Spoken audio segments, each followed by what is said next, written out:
Hello and welcome to episode 1417 of The Sleeper and the Bust. Actually, 1418 of The Sleeper and the Bust. It is Friday, year two. Oh, no, you did put 18 up there. I'm blind. I'm an idiot. It is Friday, May 23rd. We should redo the intro, but we're not. It's Friday, May 23rd. I'm your host, Paul Sporer. Join this morning/afternoon. Afternoon for me. Morning for you still for 6 minutes, right? Justin Mason? No, hour and 6 minutes. Oh, hour and 6 minutes. I am all over the place. Yeah. How you doing today? We're not even recording early in the morning right That's now. the worst part. Like usually on Fridays we record like 6 a.m. my time, but yeah, right. it is 1 p.m. for you. It's 1 p.m. and I'm out here flubbing everything. At any rate, episode 1418, May 23rd.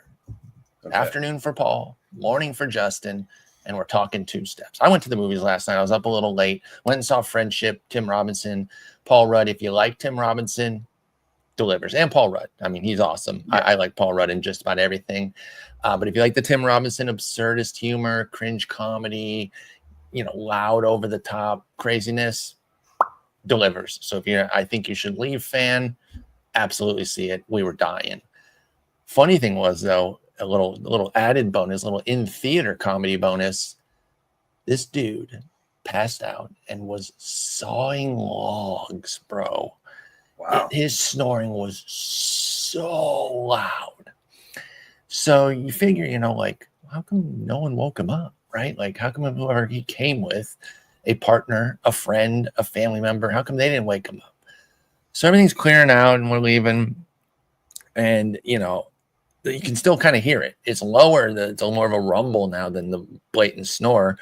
But I figured out where they were. They were a few rows in front of us. I was like, well, I'll wake them up if no one's going to. Yeah. Right? If people are just going to leave him here for the employees. So I just kind of went and nudged him. Found out the reason that whomever he was with did not help him is because they were zonked out, glued to his arm. So you had two people here, and in the cup holder there was an empty bottle of wine. So I think we know how it happened. Oh, okay, there you go. That makes sense. I think we know how we got to that point. But yes, I gave him a little nudge. I said, "Movie's over," I felt kind of bad. I've never fallen asleep during a movie, but never like that.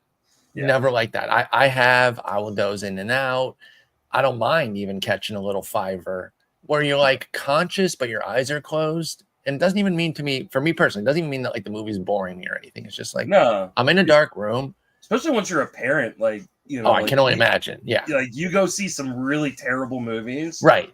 Because that's what your kids want to go see. And if I can get like a 10-minute, nap in, I'm going. Feels good. Yeah. Feels good. But I told especially in the new theaters, right? Like, oh my God, yes. Those seats that recline. Yep. We've got the recliners. Yeah. We go to the Alamo Draft House here in Texas, food and beverage. So, I get it. But oh my God, he was snoring. So here's the thing. I can't believe the people in his row didn't do something. And I'm not even talking about angrily or nastily. Like I wasn't rude to the guy. I didn't go shake him and say, "Get up, you stupid piece of garbage." But if I'd been sitting next to him, I'd have given him a little elbow to say, "Hey, you're snoring so loudly in my ear." But I guess the people who were sitting in his row were a bit more bashful than that. But anyway, Friendship, Paul Rudd, Tim Robinson, highly recommend it. Let's talk some two-star pitchers. We are going to go down the list, and we start. It goes in alphabetical team order, starting with Arizona, but they don't have anybody this week because they're looking at maybe 6 guys: Nelson, Burns, Gallen, Kelly, Fott, and then Eduardo Rodriguez might be back in time for a Sunday start. So Ryan Nelson could get it, and if he does get Pittsburgh, Washington, I'd say go for it. I like the Pittsburgh start that he already gets.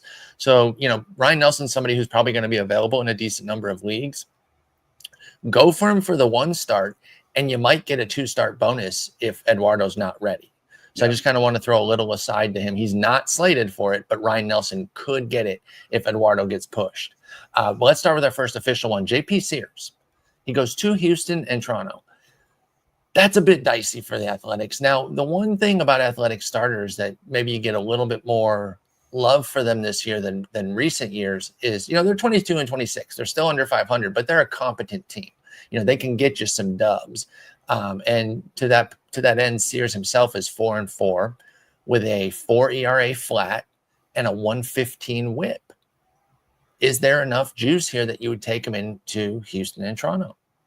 I think I would. I mean, Houston isn't the juggernaut we've seen in the past, especially without Alvarez. Yeah, without Alvarez in the lineup. Though he could be back at some point next week. I don't know. That's right. That's right. So, he could be. So stay tuned on that. But yeah. but even with him, they weren't amazing. I'm not super worried about it. Like we talked about Altuve, who's a top 5 second baseman coming into the season, like not in the top 5 yesterday with Joe. So I could see myself doing this one, especially because Sears on the road this year has actually been really good. He's got a 3.09 ERA, 22 strikeouts in 35 innings. Doing a really good job of commanding things. Only giving up 3 home runs in those 35 away innings. So he's terrible at home, though he hasn't pitched a ton at home. But his homers are skyrocketing at home. Yeah, but he's been much better on the road. So I might take this gamble in a 15 and maybe even some 12s, depending, just to see if I can maybe sneak a dub at some decent ratios. Yeah, I totally agree here. I'm pretty keen on this with JP Sears. I think this is actually kind of interesting. And a little aside here, he doesn't have a 2-step, but I noticed it in the comments of my SP chart today. Jeffrey Springs has turned his season around. I don't know if you've been following him. I know you liked him coming into the year. Yeah, it's my most rostered pitcher. Thank God he's turned stuff around. Yeah, you're fully dialed in here. He ended April pretty poorly, including 5 earned against the White Sox. So he had a 7.20 ERA, and I was like, this is not good. His 4 starts this month have been fantastic. So I didn't give him any recommendation on the chart, but I would amend that. I actually like Springs. So again, not a 2-star. I'm not starting him today versus Philadelphia in Sacramento. No, you still want to be very careful, especially in Sacramento. But yeah, I'm very, very happy he's starting to turn things around because I was a little bummed. To your point there, 3 of these 4 starts this month for Springs have been on the road at Texas, at the Dodgers, and at the Giants. I think that's where you're going to want to use him is on the road, right? Absolutely. I don't think you're going to want to mess with Sacramento very much. No, very, very little. Even when your studs are going in there, you might want to be careful. I think you got to treat it like Cincinnati in Colorado, where it's kind of studs only. Absolutely agree. Spencer Strider, speaking of studs here, this is not really a 15-team question, or probably even a 12-team. I think if you paid the premium for Strider, you waited, you're starting. Are you starting everywhere, though? You're starting him in like a 10-teamer blindly. At Philly, home to Boston. We haven't seen Strider do anything yet, but he's also barely pitched. So I want to temper that. I'm not roasting him or anything like that. But where's your confidence level? This is one of our check-ins that we do a couple times a week on a guy that normally is just a set it and forget it. But a couple starts in, it's been a little bumpy. Is it a set it and forget it for you with Strider? If you drafted him, I know you didn't, but if you paid that premium, would you be on the set it and forget it train? Well, I mean, it was only really bumpy this last start. His first start off the IL. Oh, yeah, I guess that's fair. It is only 2. I thought it was 3 or 4 starts. It's literally only 2. It's 2, and one of them was in April before the hamstring injury, right? Right, so, right. Okay. I think that it's really just 1 start. He was coming off the IL, not super worried about it.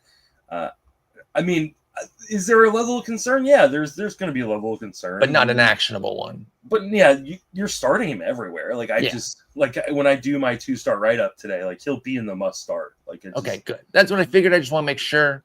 I don't want to talk people off the ledge. Again, I thought there was 3 or 4 starts. It's only been the 2, like you said, just the 1 since the hammy. Don't sweat it. Again, you paid the premium. You waited. Get your Strider starts everywhere because he's going to drop 30 Ks this week on your bench if you bench him. Yeah, exactly. And you're going to lose your mind. Yeah, and for me, I just want to see where the velocity is at, right? Because we saw in that rehab start right before he came off the IL that the velocity was down. And so far, the average fastball velocity is at 95, which is, removed from what we saw in like 2023, that 97. So I want to see where the velocity is at and if that starts coming back.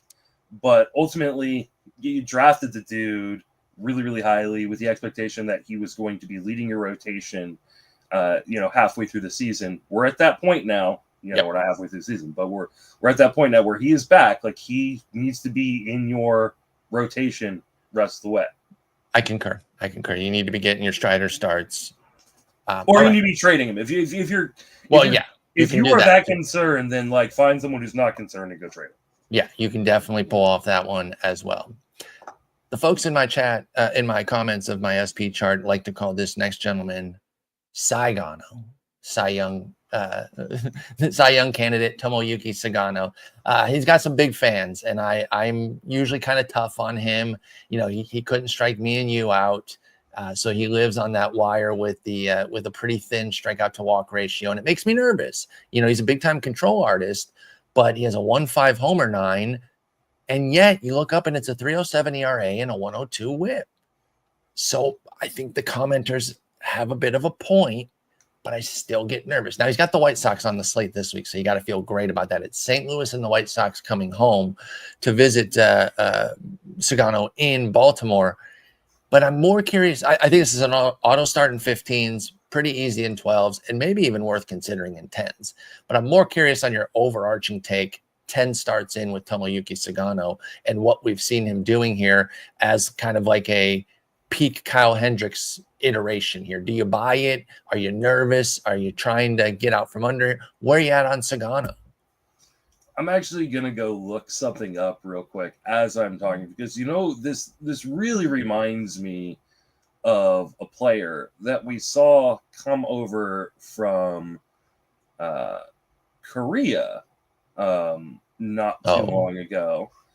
And I want to say, if I remember correctly, when Eric Fetty came back to the U.S. in that first season back, which was that last year? I think that was last year. Yeah, it was last year. God, it feels longer ago.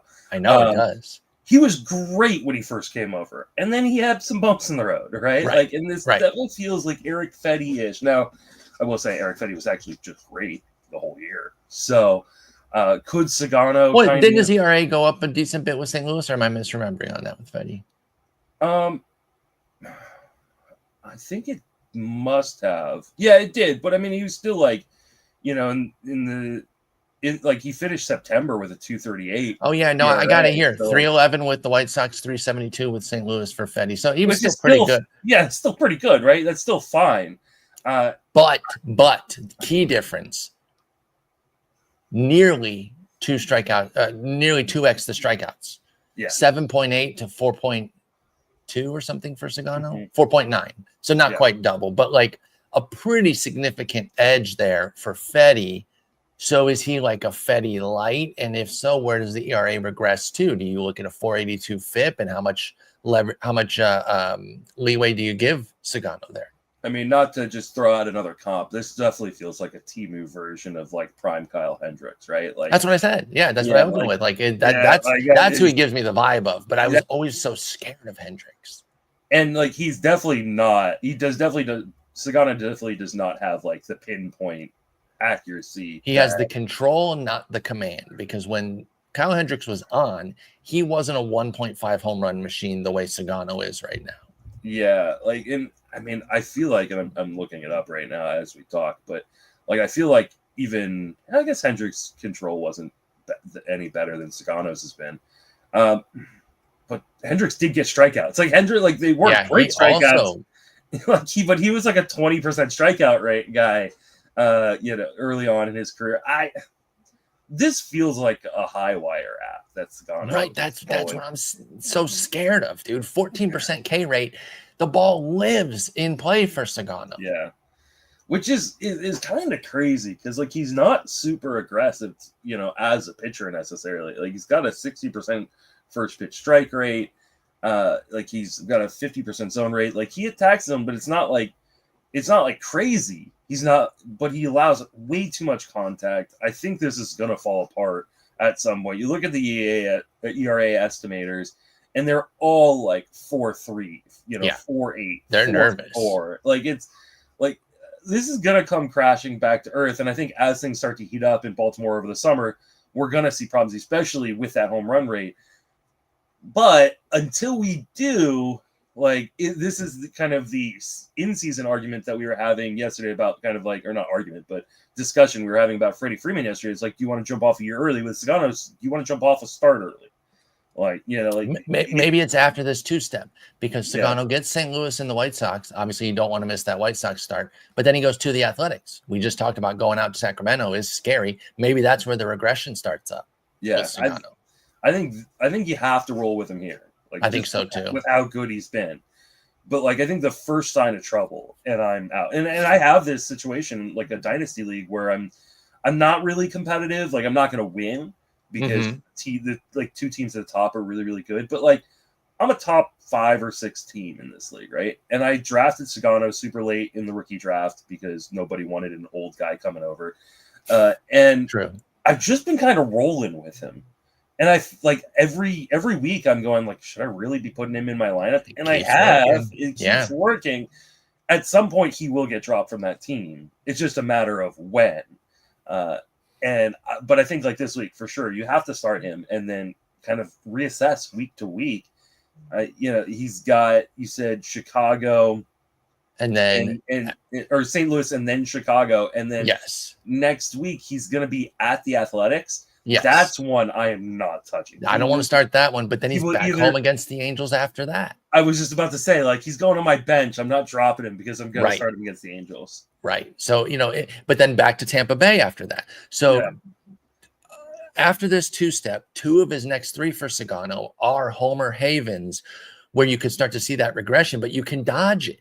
And maybe he's somebody that we can kind of play perfectly. If it's a home run park or a home run team, Sagano's out. Anything beyond that, like if they're just a medium home run team or a low one, play him and get the good ratios. And he has 4 wins. I know they've been terrible, but he's got a few, handful of wins. So, again, my commenters that there's a few that are pretty diligent about Sagano. They've brought me around to at least giving him more love than I was. I'm still scared long term. Do you know the Angels have the 3rd most home runs in baseball? I think you told me that before when I slept them off. Yeah, but they've cooled down quite a bit since. That's what I was going to say. How much has it changed? I'm sorry, not 3rd most home runs in baseball. 3rd most home runs in the last 30 days. Oh, that's stunning. I mean, I'm still going to start Sagano there. At home against the Angels, but that is really shocking. And for the year, they are the 3rd most in baseball as well. But over the last 30 days, they are 2 behind the Dodgers and 1 behind the Yankees. Wow. That is surprising. I would have thought that they had cooled, but I guess I have that wrong. Okay, well, maybe we reassess that one. We'll see how the athletic start goes, and we'll go from there. But Sagano starting this week pretty much everywhere. You might not have to in 10s. You might have a deep enough rotation that Sagano is on the bench, but 12s and 15s, I don't know how you wouldn't start him. Let's go to Jameson Taillon. He gets a nice little 2-start setup here with Colorado and Cincinnati coming to visit him in Wrigley. Of course, Colorado anywhere is pretty nice. And then Cincinnati, I respect them, solid team, but I don't run from them. So this is a pretty nice setup here for somebody like Taillon, who is a team streamer in deeper leagues and a standard streamer in shallower formats. And I think we use him this week. What do you think of Jameson Taillon? The homer problems are becoming a problem. Yes. He's given up 8 home runs in his last 3 starts. 2 of those starts were against the Marlins. Oh my God. So is that taking you off? I think I'm still going to stick with him. But I think I'm still stick with him, but like I'm concerned by that. His last shocking. His last 2 starts were home versus Miami, and then at Miami he gave up a total of 4 home runs, and then previous to that he was at the Mets and gave up 4 home runs. So there's serious command issues going on here, but I don't know how you don't start this in a deeper league. You get Colorado, who is just truly atrocious anywhere, but really on the road they're atrocious. Yeah. And then Cincinnati, who's not been great. So I think I'm starting this pretty much in all 15s, and then in most 12s, I think right? Most 12s, yeah. I think this is definitely a guy that I'm picking up off the wire in 12s. I might even run him in a 10, Jameson Taillon. If the situation's right, I'm not scared of it. I'll point this out too. Cincinnati, 28th in road homers against righties. Yeah. Again, we already know Colorado. We're not afraid of them at all. But if you were worried about Cincinnati, who again is a pretty competent team, I respect them and what Francona is doing, but they shouldn't scare you too much outside of Great Americans. So feel pretty confident with JMO. And he does have the nice cushion of being on a good team. If he goes out and gives you like 5 innings, 4 runs, it's a modest start. He can still steal a win because the Cubs are good. And that is the thing. Like he, last game he got a dub. So like, yeah, like you might just do it just because the Cubs are good enough where they're going to carry him. Yep, that can be really clutch. Nick Martinez is headed on the road, which is generally what we want. We don't love when he's pitching in Cincinnati, generally speaking. But I think this year he's flipped that on his head. He's been amazing at home and a little bit more pedestrian on the road. He gets at the Royals and at the Cubs. Obviously, we're pretty nervous about the Cubs start. And the Royals are surging. Again, I'll reiterate, 2.73 ERA, 0.94 whip at home for Nick Martinez. 418, 136 on the road, which is kind of interesting because he was a complete opposite last year. I know you liked Nick Martinez coming into the year, if I recall correctly, because his price was pretty fair. People just were not pushing him up. How are you feeling so far this year, and are you in on the two-step? I mean, he's been really, really good this year, but he has been pretty much great in the month of May. So far in the month of May, he's got a 180 ERA. With 17 strikeouts in 25 innings, only 2 walks, and both of those came in the last start at Pittsburgh. So I think I'm rolling with this one and just praying when he faces the Cubs. But yeah, I think so too. I think you just got to go with the results. Like even like the xFIP, because he has not given up a home run, so it kind of normalizes that home run rate. Still gives him a 3.47 ERA, right? So like I think you've got to just roll with it and say, let's pray the Cubs don't murder me here, but I think you got to go with him. He's just been too good. I think Nick Martinez is it's too hard not to start him. Is the first game of Baltimore-Boston not being shown anywhere? Or is MLB at bat the biggest piece of shit app in the history of the universe? It's just that. Never mind. Oh my God, I can't get started on a rant, but I cannot explain to folks how unbelievably bad this app has gotten this year. It is such a worthless fucking piece of shit. Yeah, it is terrible. The changes they make. I think that there's a term in the culture called enshittification, where basically shit just gets progressively worse. And there's like the whole theory about it and all this sort of stuff. They hit the enshittification point to the highest degree. I am stunned. I could do 2 hours on how fucking terrible that app is this year, including right now. I've restarted it 4 times, not playing that game, saying there's no feeds available when I'm on my computer here, and I'm showing that it's on Masson and Nesson, because of course it is. The hell do you mean no feeds available? Oh my God, dude. I'm sorry. I can't do the full rant right now, though. I will lose my shit. The app is so bad this year. Like when you're watching a game, I'm going to do one thing. When you're watching a game on the iPad, got these 2 black bars at the top, and one at the top, one at the bottom. There's just fucking blank. It used to, at the top, have the scoreboard of all the other games, and at the bottom, have the hitter versus pitcher data. Why in God's name would you get rid of that and put nothing there? At the very least, I still would have been very angry about this, but at the very least, if you had put ads there, I could at least understand that you were craving pieces of shit just going for money. But you just made them fucking blank? What is happening with this app, dude? On the phone, you cannot be playing a video of a game and then go through the rest of the box scores. You have to leave that. Why? What? Who is making the moves on this app, dude? It is impossible how fucking bad it is. I hate this fucking app this year. Love my folks at MLB. Corey Schwartz, if this somehow gets back to you, I love you, brother. Thank you so much for being awesome. We love Alex there at MLB. Alex Fast, yes. I got Marcus, any of my friends that are at MLB. This is obviously not directed at you, but whoever's running the MLB app bad app this year, is it the guy who fell asleep at the movies that I went to last night? Because holy fuck, dude, so bad. Anyway, sorry for that derail. Oh, now I'm going to even get further angry because we're going to talk about Gavin Williams, because Gavin Williams he got weathered. And listen, I wasn't that excited about him facing my Tigers, but I'm honest a fan enough to know that facing the Tigers is exponentially better than facing the Dodgers. And because he got rained out and pushed back a day, he lost his 2-step this week, which would have been a Tigers start this weekend, to now get a double LA next week, starting with the Dodgers and then the Angels, both at home. So heaven forbid another rainout happens and he loses the Angels start. I know you haven't been very keen on Gavin Williams all year. He has pitched better as of late, albeit still with a pretty ugly whip. Where are you at on Gavin Williams with a double LA coming to visit him this week?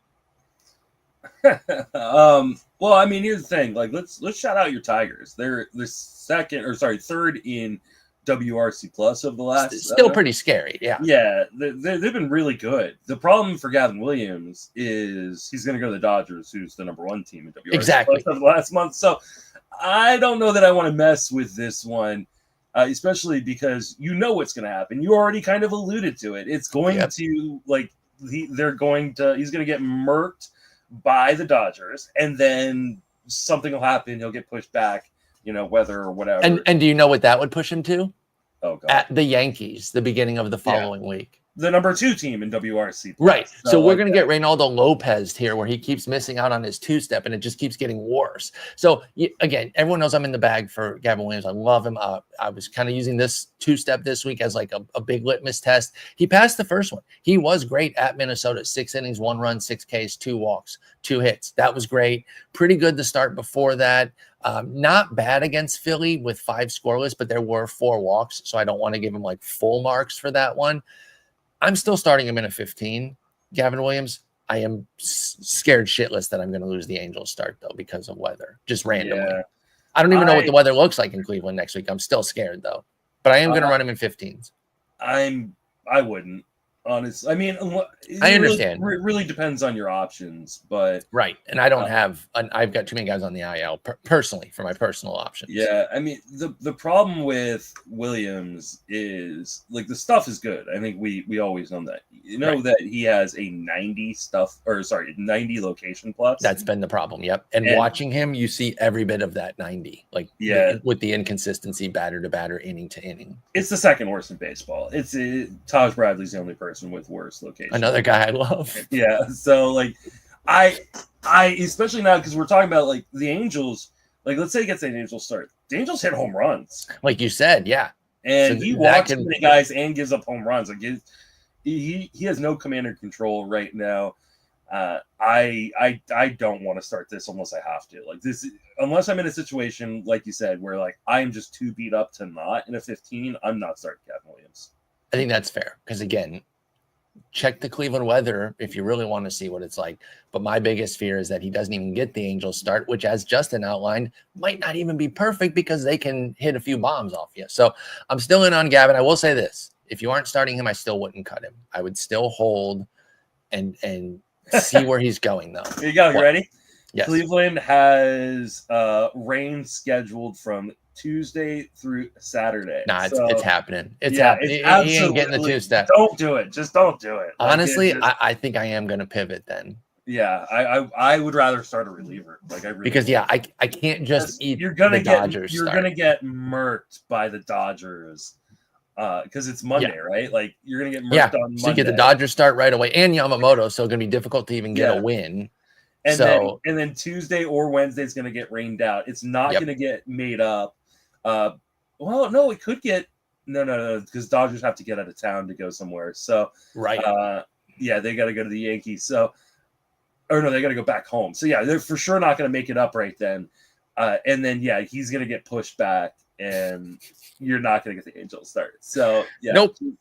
And then it'll be at Yankees and versus Houston next week. Yeah, the week after that, I should say. So let's be careful with Gavin Williams. Again, keep him. I wouldn't cut him, but don't get too cute. This is apparently a real player, not a House of Representatives member. Carson Palmquist would have been a perfect fit for reliever or congressman, but he is a starter for the Colorado Rockies, and he's at Chicago and at the Mets. So let's move on. Adrian Hauser is on the White Sox. Did you know that? Hold on. Did you want to talk about Carson Palmquist? Yeah, just to meme for a second. Okay. He has an 11.88 ERA. He's been unlucky. He's been very unlucky. He's got a 6.88 xERA. Let's get him down to that 6.88 at the very least, man. Come on. his strikeouts per 9 are 2.16, which is exact same as his homer per 9. Oh my God. His walk per 9 is over double at 5.4. The life of a Rockies pitcher. Just like where you start this guy, right? Where? If you've got a dynasty league rebuilding right now, you pick up Carson Palmquist. You got to reach an innings threshold. Yep. Mm-hmm. No, I do like that, and that's where some of these Rocky starters can be useful. I know you had a situation. Is that this year or was that last year that you had that situation? I'm in this like long-term like keeper league where like the last 2 years and this year, I'm like, that's what I'm doing. Give me those innings. Yeah, it's like Carson Palmquist will be joining your team. Mm-hmm. Yeah. Oh, yeah. All right, let's talk Adrian Hauser. He's a White Sox now, which I did not realize, even though he's already pitched for them 6 innings. He's a solid kind of run-of-the-mill sort of pitcher. In the minors for Texas when he was with AAA Round Rock there, he was pitching okay. I mean, he had a 5.03 ERA, but a 1.14 whip. So I felt like he was a little bit unlucky there, keeping the ball on the ground pretty well. Came up, has the one start with the White Sox. Did not go well, -5% strikeout minus walk. And he's on the White Sox. And he goes to the Mets and at Baltimore. Any universe where you're interested in Adrian Hauser? Yeah, maybe that same scenario. Same universe, yeah.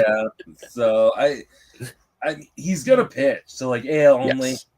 But yeah, outside of that, no. Like AL only points where just pitching and being like not terrible for 5-6 innings can get you a little something. That's probably where you want Hauser right now. I mean, he went out and like blanked the Mariners. Like he threw 6 scoreless versus them. Like, but it was 2 strikeouts, right? Like, and how many walks? Because he had three walks. Yes, -5% strikeout minus walk. Yeah. So it's not gonna be pretty, but like if you're in a league deep enough where like all I need is innings, Adrian Hauser's gonna get innings. Like they signed him, and that same day, it was literally the same day they let him go out and throw 6 shutouts. They want him to Pac-Man up some innings, right? Because even a young team like this that needs to give chances to some young guys, they don't have an endless stream of young guys. Sometimes you need some veterans to just eat up some innings, and that's what Adrian Hauser did. And they also don't want to overload these young guys in a season they know that's going to be bad, right? Like they didn't get a first-round pick for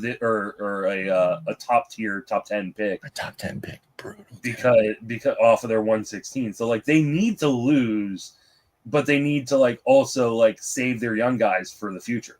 The anti-tanking measures, like I get it, I respect that, but what a time to get hit by it. The literal worst year. Have you heard about history? Have you heard the Women's Hockey League? No. Well, so, I mean, tell me what specifically. Maybe I have. So there's a women's professional hockey league, and they adopted a new rule that some like college student, like graduate student, came up with.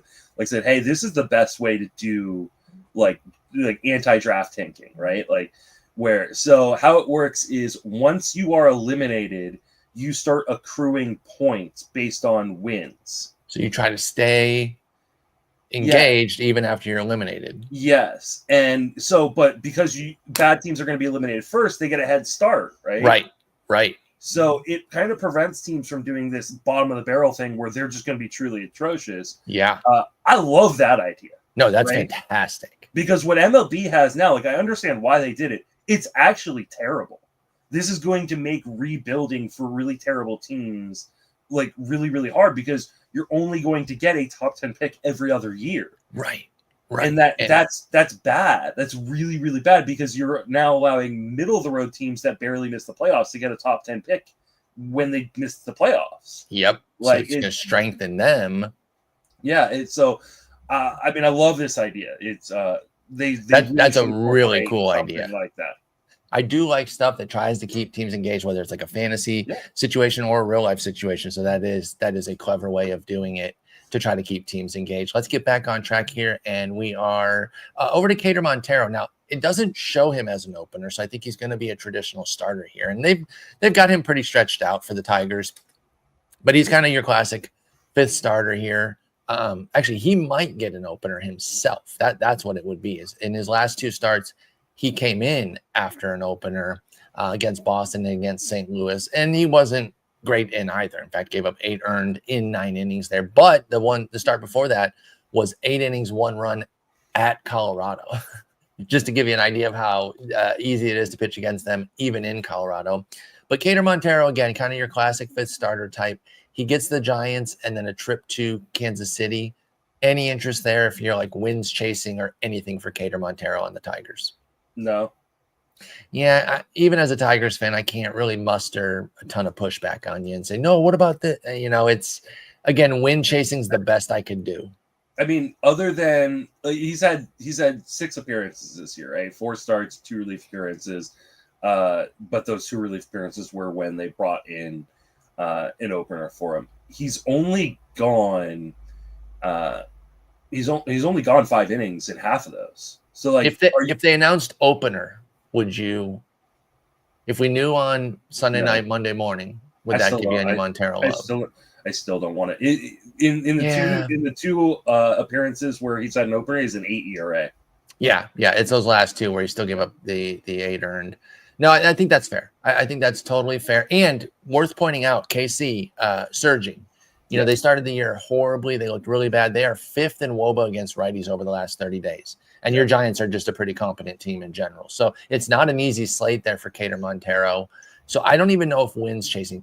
Now, if you are purely wins chasing and the opener is confirmed, I can see a Hail Mary. But beyond that, I mean, we've already yourself up to too much. We've already talked about guys that I'd much rather have, right? For sure.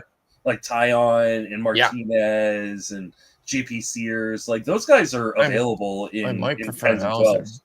I might prefer Hauser. I honestly don't blame you. Unless I'm really only wins focused, obviously, because he's a White Sox. Yeah, you're not going to get Tiger. No, but actually, if you're just going, I don't want Hauser. But if you're going ratios only, I might prefer Montero. I mean, because you're not going to get strikeouts too. Like, you're not going to get strikeouts from either of them, right? Yeah.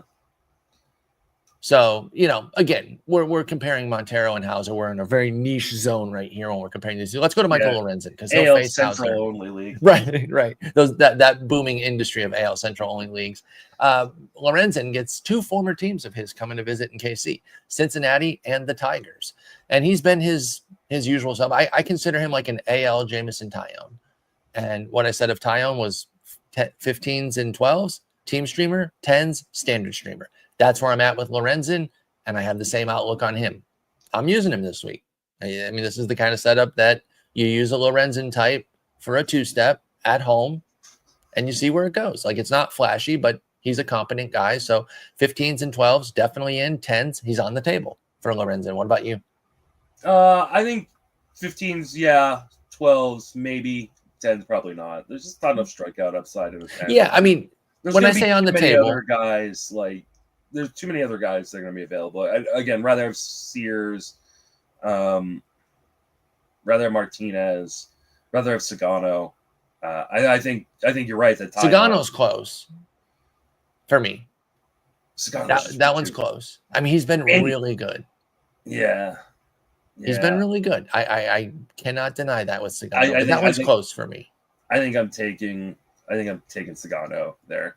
Can you do me a favor? Can you go to a baseball reference game log right now and see if you can click 2 different dates and it tallies up everything the way it normally does?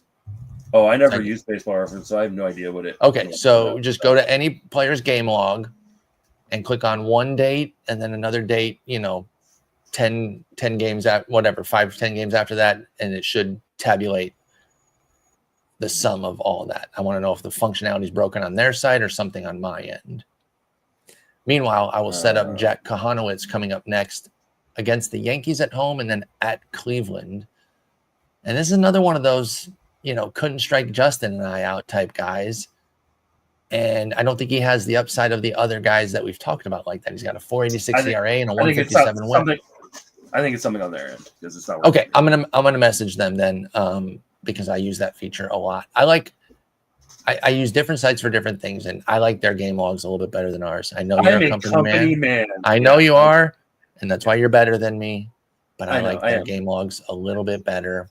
So I got it. I'll ping somebody. I don't know anybody. I didn't want to make it sound like I got people over there. I just tweet them and say, "Yeah, who do you got over there?" Yeah. No, I don't. I'm just gonna tweet somebody and say, "Hey, how come I can't use this?" Maybe they put the MLB at bat person in charge of their features. Anyway, Jack Kahanowitz, any interest there? No, right? Stop. Yeah, exactly. Ryan Weathers goes to San Diego, revenge game, and hosts the Giants. Again, if you're looking for wins, going for a Miami pitcher, you're barking up the wrong tree. But what about, everything else? 50% of his games. Shut up. He's 1-0 in 2 starts. A good pitcher, though. So, if you're ratio chasing, if you're trying to get some strikeouts, like he can do that. What do you think about Ryan Weathers? Is it worth going for him? I think so. San Francisco doesn't scare me necessarily. Anything beyond 15s, because 15s I think is kind of easy, automatic. I think 12s I would. I think so too. I think I'd start him over Tyon. I'd start him over Sagano. Well, yeah, probably Sagano. I'd put him with Nick Martinez. Yeah, exactly. I think that's exactly where I'm putting him. So yeah, I think I would. I think Weathers looks really good. Yeah, the talent is not the question for Weathers. Always health.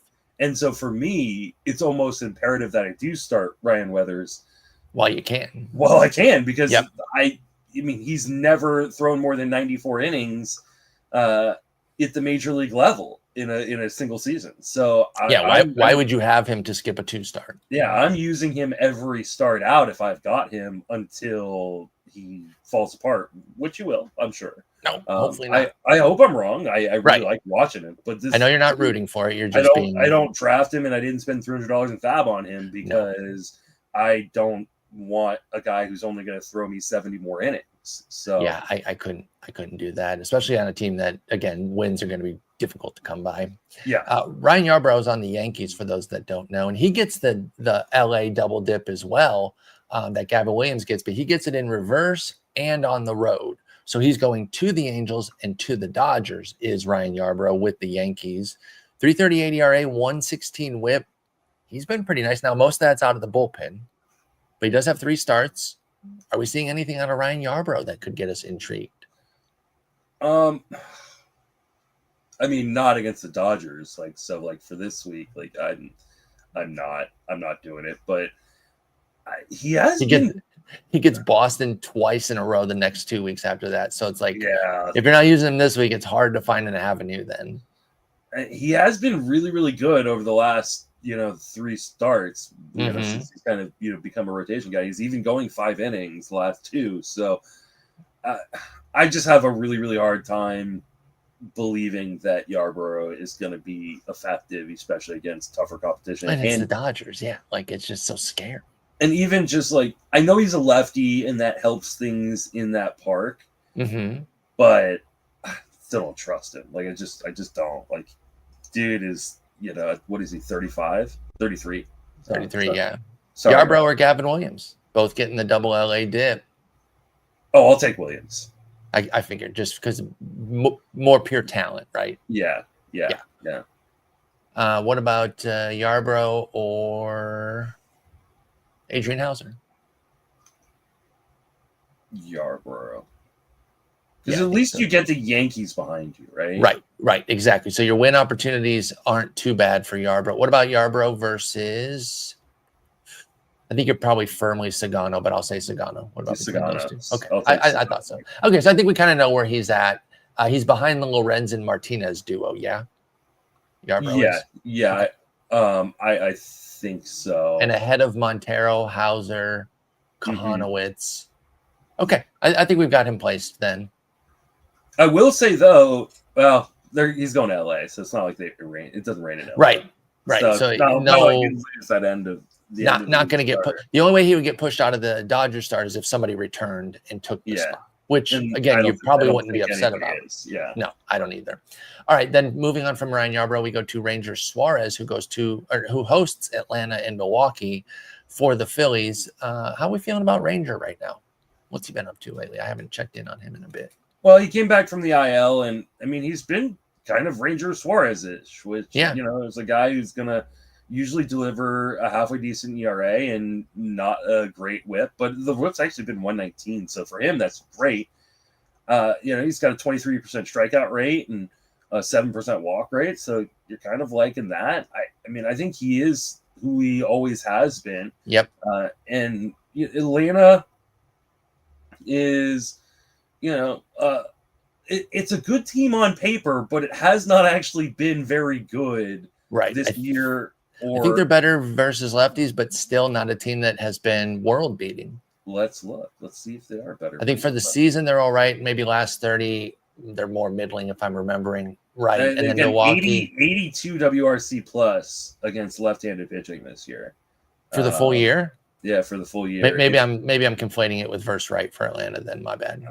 If I just move it to the last 30 days, it's 93 WRC plus which is 20 seconds. So I'm conflating them with stupid athletics, dude. Oh, That's what it was. My bad. okay. So, and then we talked about yesterday, the Brewers are not good offensively. So No, I actually really like this one. And if he's still available in like a 10 or 12, I would be scooping him for these starts. I agree. I like Ranger Suarez. He got clocked in his season debut against Arizona, which you can forgive him for. You probably shouldn't have even started him there. 3 2/3, 7 earned. Since then, 3 earned total in 20 2/3 innings at Cleveland, home to Pittsburgh, and at Colorado. I like Suarez a lot. Easy starting 15s and 12s, and definitely on the table in 10s. Yep. Our boy Andrew Heaney. We gave him a little love when he signed. We're like, hey, this is the right spot to sign. He had some Marlins on the schedule early on. So we're like, hey, let's take a shot early on. And this has kind of kept going.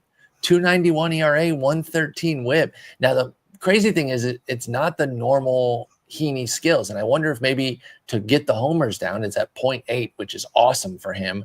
He's had to trade off some of the strikeouts. I don't know. I haven't dug deep enough to know if there's been a tangible trade-off there other than something on the surface that I can see. But he's been pretty good.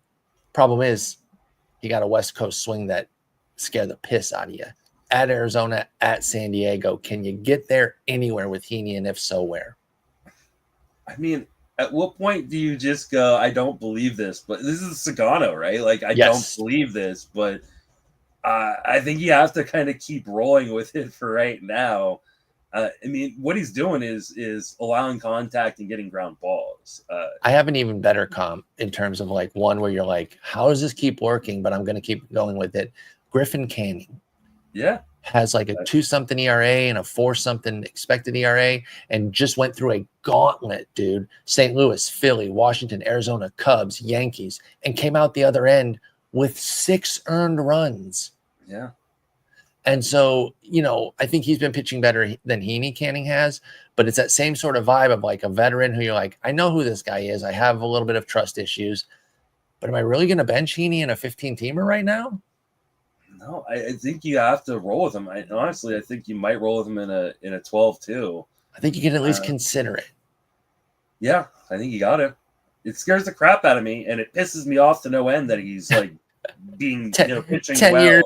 After 10 years of commitment to him, he finally pops off. This is like getting a divorce, and your ex then like comes out and she like hit the gym. And you're like, what happened here? Starts doing all the things. Andrew Heaney is beautiful for other fantasy owners, and I don't like this. Sorry, he'd been beautiful on 2 of my rosters. Neither of my mains, unfortunately, though. And I will say this: Arizona, San Diego, both good teams. Neither world beaters against lefties. They do a lot of their damage against righties. They are 11th and 14th, respectively, in WOBA, which, again, is still good. They can still clip you, but the righties are the ones that need to be really scared of those 2 ball clubs. So this is not a bad spot for Heaney. I think I like him in some 12s as well. 10s, it's still probably a long shot. You probably don't have to, but I wouldn't even – I would at least consider it. I would at least have it. There's a plethora of other options this week. This isn't like the weeks where we've been like, oh, it's all studs starting the 2 starts. This is there's going to be a lot of guys in 10s available. So I probably won't do it in a 10. I like that this next guy comes up because he relates to Heaney in a opposite way. Randy Vasquez. And he's like the mirror image here because he's got 2 great starts, Miami and Pittsburgh, but he hasn't been pitching nearly as well as Heaney. Now, he's got a 3.49 ERA, but he does not deserve that sucker at all. He's got a 5.08 FIP because he has a 143 whip and almost a 1-to-1 strikeout to walk ratio for Vasquez. 0.5 good strikeout minus walk. It's so bad. So with Heaney, you got a quality pitcher getting 2 really difficult matchups, or at least moderately difficult. With Vasquez, you got a pitcher who's not pitching very well, but has 2 cushy matchups at home, Miami and Pittsburgh. Any love for Vasquez? And then how do you compare the 2? Oh, man. This is tough because I think I'm going Vasquez here. I just think the matchups are too good. They're so good, dude. Like, we're talking about Pittsburgh, who's been the 29th, best team, I guess. The second to worst. Second worst, team in baseball from a WRC plus standpoint over the course of the last 30 days. And then Miami, who has been the 26th. Like,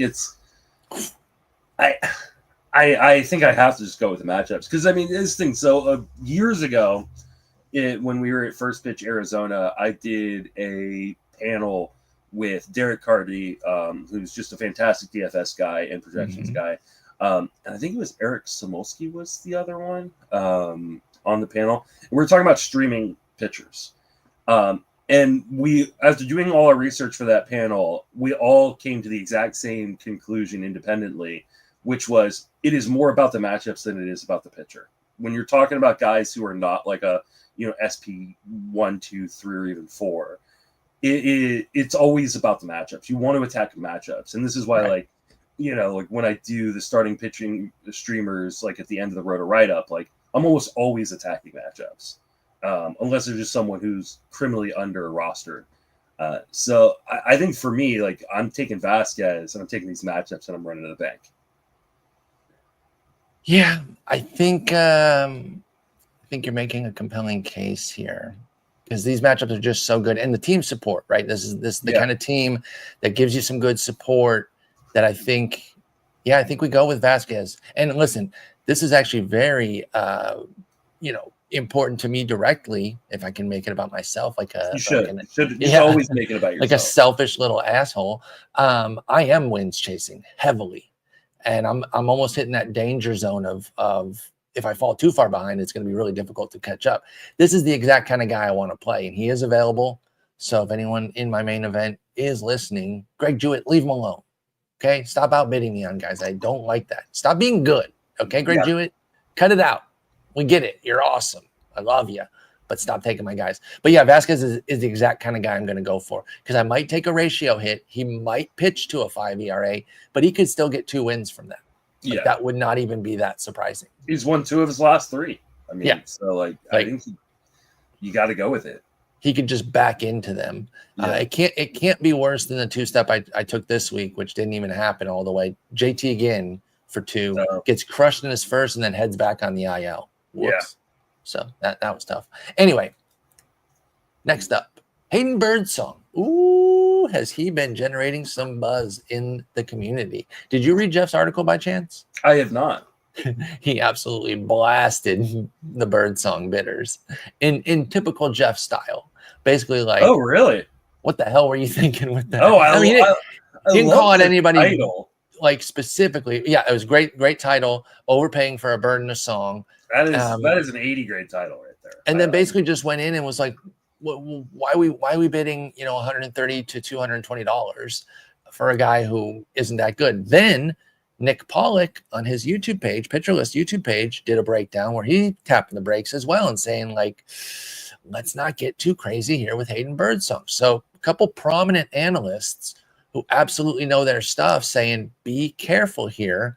However, I'm going to lure you in with not the at Detroit necessarily, but the at Miami waiting on the weekend makes it pretty hot. You're a Giants fan. Where do you come out on Birdsong overall? Generally, so beyond this week, and then give us your thoughts on the 2-step this week. Can I give you a comp here? Absolutely. And it's not like a straight like comp, like in terms of like the mechanics or anything like that. But I mean, how different is Hayden Birdsong than Gavin Williams? Oh my God, yeah. And no, absolutely. And what was my issue with Gavin Williams? It was health, right? Like it wasn't talent. But this is a guy who does not have great commander control. To your point, real quick. Same location plus 90. Didn't you say Gavin's was 90? Mm-hmm. Yeah, that's what Hayden Birdsong's is. And Birdsong's got a 107 stuff plus. Like the stuff is really good. It's just a matter of, hey, can he command and control it? I don't know how much I trust that. So I think he's going to be a guy that is frustrating, right? Yes, I agree. Hayden Birdsong is going to go out and throw a gem, and then in the next start, he won't be able to find the zone, or he won't be able to locate within the zone, and all of a sudden the ball is going to go out of the yard. But he pitches in San Francisco, which is a fantastic place to pitch. And if we're talking about just these 2 starts, like, hey, like I'm taking that. I'm taking a Miami, at Detroit, right. At Miami. Like, I'm praying that he survives the at Detroit and then goes and just deals against Miami. So, but yeah, I mean, if you liked Gavin Williams, which is interesting to me because I know Nick liked Gavin Williams coming into the year. I don't know why you wouldn't like Hayden Birdsong. He showed in that first start that he can go deep enough for a win. Well, he might feel similarly about them now because Gavin Williams has not improved his command and control at all and has been worse than those of us who are Gavin Williams proponents thought he would be. So maybe Nick would have a tune change and he would agree with you that they are similar statistical profiles, Gavin Williams and Hayden I'll Birdsong. go read, Jeff's breakdown, and I'll go listen to Nick's breakdown on Birdsong. But, I mean, this is a live arm that has problems. But, that is a lot of the guys that are in his area of rostership, right? Absolutely agree. And aren't we always talking about, hey, I want to take arm talent and hope that they figure out the rest? I get it. I think that, you obviously will have, discussions versus, well, would I rather have a guy like Birdsong or a guy like Lorenzen, who, Lorenzen's not going to get me a ton of strikeouts, but he's pretty safe, right? What are you looking for your roster? But in a 10 or a 12, where Nick, especially, he's the guy who really preaches you should be earning the back of those rosters, right? You're shooting for the moon. Don't take to Toby's. Birdsong's not a Toby. He's a cherry bomb, right? I think is what Nick. I think that would be exactly right. But you take that upside and you see what happens. He's an easy drop if it doesn't work out. But when you got Miami on the docket, I think you're rolling with this. Yeah, I think so too. I think you got to. Things should be good, in terms of weather. Obviously, Detroit could get some weather, but feasibly, if Monday got banged and he still pitched Tuesday, then he could still pitch Sunday because then it'd be 1, 2, 3. Yeah, that would still be 5 days there. So you have a little leeway there with Birdsong. You definitely don't want to lose the at Miami, but I think you go with him here. You take a shot. Then he gets Atlanta at home the following week. Then he goes to Colorado if the schedule holds. And those you got to kind of deal with as they come up. I think both of those are a little bit scary. There's supposed to be rain in Detroit this week too, but it starts again on Tuesday. So you should be able to get that Monday start. Then it might be banged for Miami later. No, wait. If you said the rain is when on Monday or it's on Tuesday? Tuesday, but it would bang someone else, and then right. So there's a chance that this, that this here's hoping backfires. So maybe I put him in that a little bit above the Gavin Williams tier because next week if he got a 2-star, it would be San Diego, Atlanta. Well, here's the thing too, and I don't know how this sort of stuff works, but both Detroit and San Francisco are off on Thursday. So if something happened to the Tuesday or Wednesday game, couldn't they just play it Thursday and then still keep everything in order? Because San Francisco has to go from Detroit to Miami. That's not that far. And Detroit has to go from Detroit to KC. Yeah, so maybe I have more confidence in it than I do the Gavin Williams situation that we talked about. Only problem is supposed to rain on Thursday too. So fair enough. So it could just be an awful weather week. Bottom line is though, I think you have to take it. You have to take the shot that Birdsong gets the Miami start, and you have to eat the Detroit one to get there. So I'm in on it. All right, next up is Eric Fetty. Hey, full circle. We talked about him at the outset there with Sagano.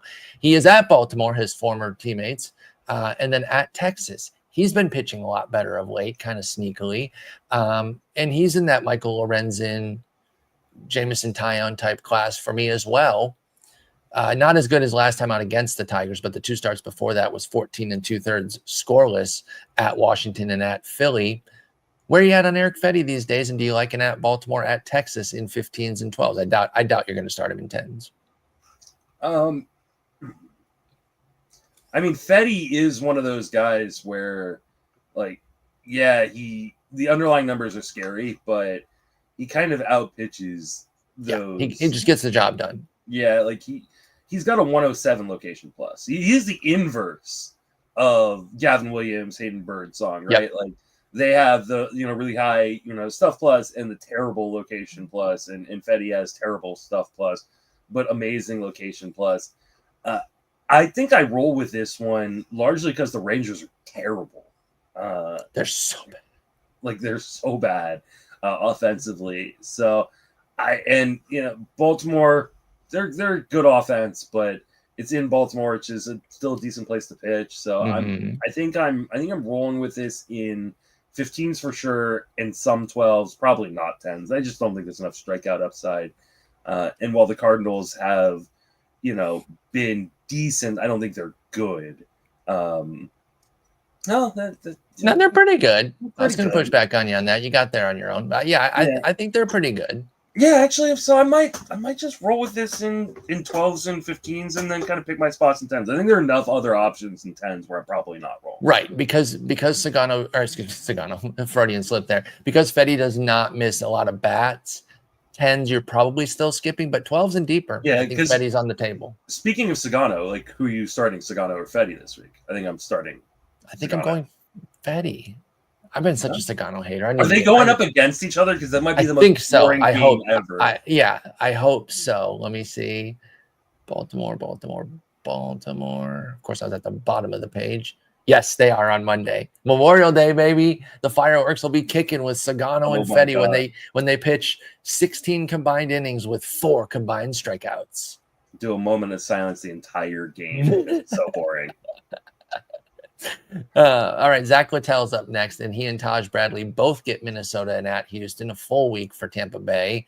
We'll take Littell first because I think he's kind of easier to probably dismiss, but maybe you have some. Honestly, he's kind of in this class of player that we've been talking about so much today. He's actually also come around. I got to give him him and Springs, former teammates. I kind of missed their resurgence, so I apologize for that because he's been pretty good of late.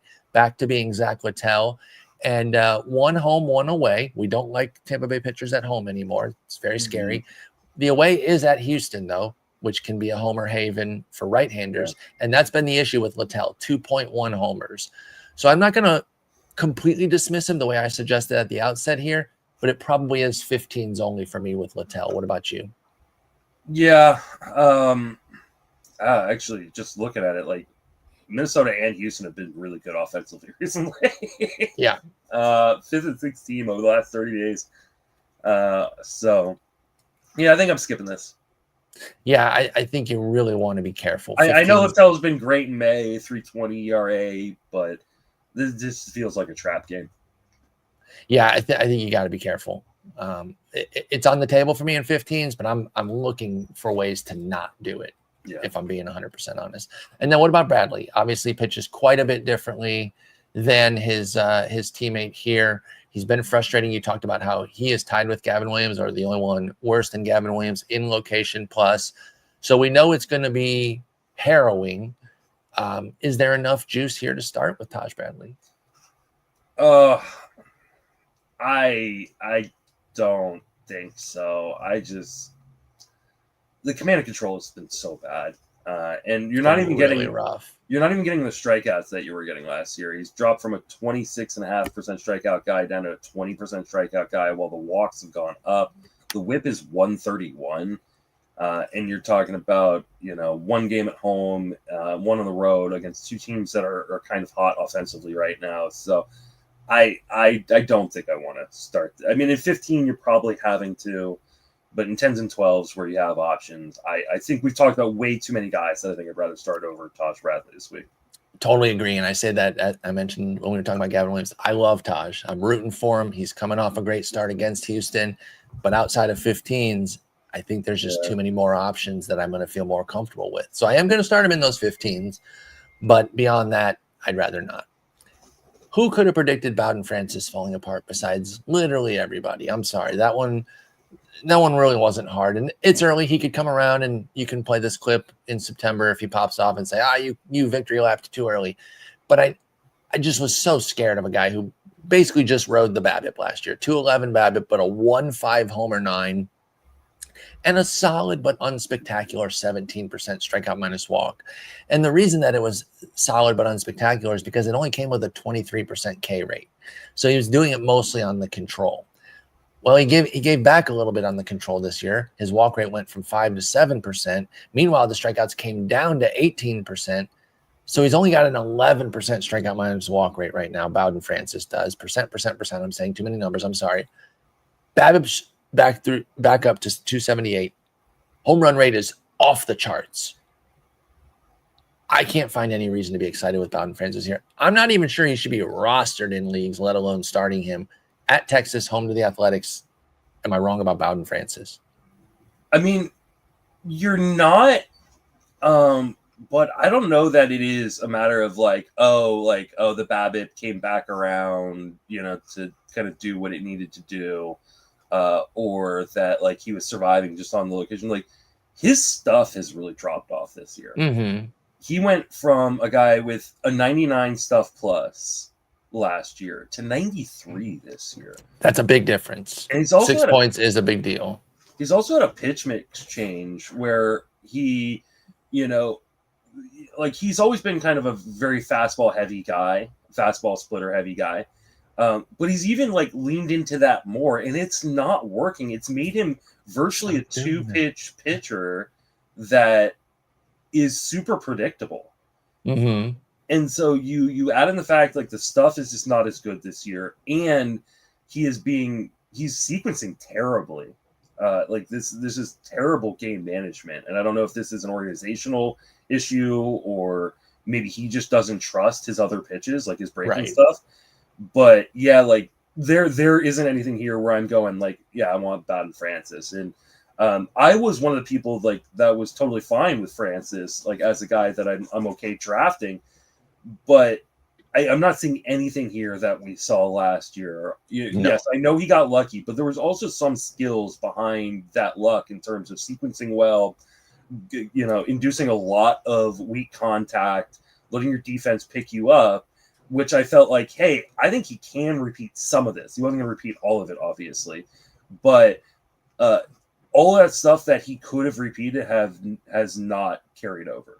There was plenty of wiggle room between last year's 3.30 ERA, 0.93 WHIP, and I thought he was going to be like a high threes, right, low fours ERA guy. Like that's not unfair. I can understand that. I was a bit strident in saying that you shouldn't have necessarily seen this coming because I didn't have him down for a 2.7 homer 9, Justin.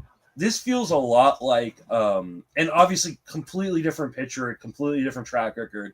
But like when like Walker Buehler, like everybody was all like, "Oh, you should bail out on Walker Buehler, bail out on Walker Buehler," and then he got hurt, and everybody was like, "Oh, see, we told you to bail." Well, that wasn't why. Like no one, like you go to the preseason projections on Bowden Francis, nobody had him with a 5 ERA. Like this is if you're taking a victory lap on this, then like go ahead. You should definitely take a victory lap, but like don't act like you were projecting this to happen because I just thought everything has fallen off on Bowden Francis. I think he needs to go down to the minors and maybe refigure himself out. Yeah, because you're talking about the pitch mix change, the stuff being a lot worse. I think maybe a spell down there, and I think part of it for me too was like it was 100 innings last year. He's 29. Like there wasn't some track record here that we could really clutch on to with Bowden Francis, and that's what made me nervous. So I didn't have him for a 2.7 homer 9. I did have him as somebody to fade, but I didn't have him for a 5.5 ERA either. So your point is well taken there. Let's finish up with Mitchell Parker. He's at Seattle and at Arizona. We talked about how Arizona does not exactly cook lefties. And Washington, we've talked about all year. Solid enough offense. They can get you on a given night, but they're another one much better against righties. They sit 18th in WOBA against lefties. So is there enough juice here? Wait, did I say Washington? I meant Seattle. Sorry. Yeah. Seattle is who he's facing. He's on Washington. Seattle, after being blazing hot for a while, first off, they did most of that good work against righties in the first place, and Parker's a lefty. But then lately, they've kind of flipped it. They're actually doing well against lefties of late, sitting 6th in WOBA. So bottom line is, at Seattle, at Arizona, any love for for Mitchell Parker here? All over the place today, man. The MLB rant just threw me off my game. I don't know what to make of Mitchell Parker. I really don't. And I've had him on a number of teams where I picked him up and kind of been using him as an injury replacement. And because like he showed really good stuff last year. He did. But this year, like it's not good. Like, but somehow he has continued to make it work somewhat decently. Where did the strikeouts go? That's the part that's bumming me out. Like in the minor leagues, we're talking about a guy who's like a 30% strikeout rate guy, pretty much, off and on throughout his entire minor leagues. Last year was 20.6. This year it's 15, and the walk rate has jumped up. Like I I don't like these matchups either, but like I'm in a position now where like I am like this is the guy that I have in 15 team leagues where it's like am I not starting Mitchell Parker? Yeah. Like I probably am gonna have to in some leagues. I'm trying to figure out where exactly I have Parker to see what my options are going to be. So yeah, I got Mitchell Parker. I didn't start him this week. I can't remember how he did. Against Atlanta, he was all right. Fine. Yeah, he got, was got all a right. win. So I would have actually taken that. But he was like, coming off 4 duds. How could you have any confidence? Yeah, but like it's going to be like, do I start Mitchell Parker? Do I start Slade Ciccone? Do I start Michael Waka? Do I start Lucas Giolito? Like, I'm probably not doing it. I'm probably going to say like, hey, I think I'd rather have like a 1-star Giolito or, maybe a 1-star Ciccone. Ciccone's got the Dodgers. Definitely not doing that. No. Who is the other guy that I? Waka. We're making this. Oh, Waka. Okay, so Waka has. He's got Detroit. So like I got like no good options here. So I may end up starting Mitchell Parker in the hopes that at least I sneak a dub or two. Right. But I think that is the only scenarios in which you're starting Mitchell Parker this week. I think is a 15-team league like mine, where like, hey, I need dubs. I think in that league, and he's got 2 opportunities, and the other guys I've got aren't super enticing to the point. But yeah, their chances are low. 10 to 12s, I'm not. The strikeouts just aren't there. The whip is bad, and I'm not. I think there are way too many other decent options this week. I could forgive Mitchell Parker on the strikeouts if the walks hadn't gone up so much in concert, right? Yeah. Like if he had the same 7% walk rate as last year, okay, well then we can work with that because we're probably having a better whip. But the fact that the walk rate's gone up to 11% as the strikeouts have come down to 15% does make it a tough combo. I agree, 15s only and not even every 15 with Mitchell Parker. I do like the talent. I'm keeping tabs on him, but we got to be careful here. All right, that's going to do it, Justin. Rough one for me. Yeah. D+ game at best today, man. It's going to be interesting to see whether we even start you next week. Like if we got Joe back now, like it's like, I'm already popping up on waiver wires, dude. I'm looking right now. I see my roster rates going down. People who are watching live. I could see just a phantom DL incident right there. I might need it. Hey, Monday we get the day off. I know we don't do Mondays anymore, but get a day off. The problem is like in Texas, it doesn't rain. So like, you're not going to get like pushed back. So like, you're going to have to eat the back end of the week start. It's going to be tough, dude. If you do start, fall. So. Oh, rough start for me today, dude. Got the time wrong, got the date wrong, got the number wrong, ranted a few different times, dropped like the rant was great. The rant may have been actually the best. That's like when someone gives up 5 earned but strikes out 8. Yeah, the rant saved me. You had a immaculate inning in the third, and then the rest of it was just dog shit. But that rant in the third was fantastic. I stand by it, dude. Like again, love my folks over at MLB, but what are they doing with the app? It makes no sense to me. Anyway, I won't fire it back up. Have a good weekend. Are you and Jason getting together? I know it's the Memorial weekend, so you might be busy, but we are. Sunday's plan? Okay, great. We are getting together on Sunday, and then we are also going to get together twice next weekend because we're going to do our usual Sunday on that pod that we do, but we're doing a guest appearance for an event, the Ordinary Effort Grid for a Cure. They're doing on YouTube. Sweet. So they're going to be raising money, and so Jason and I are going to do, I think, an hour there. I don't know if we're just going to do a regular show or if we're going to do something special. But definitely go check out their YouTube. Go subscribe over there. And check that out because they're going to be raising money all next weekend. So not this weekend, but next weekend. Following weekend. Okay, great. The 31st. So definitely we'll talk about it next week too. Yeah, definitely check that out because it's going to be a lot of fun. All right, that sounds great. Well, enjoy your Memorial Day. We'll be back on Tuesday. Until then, talk to you later, Jay. Take it easy.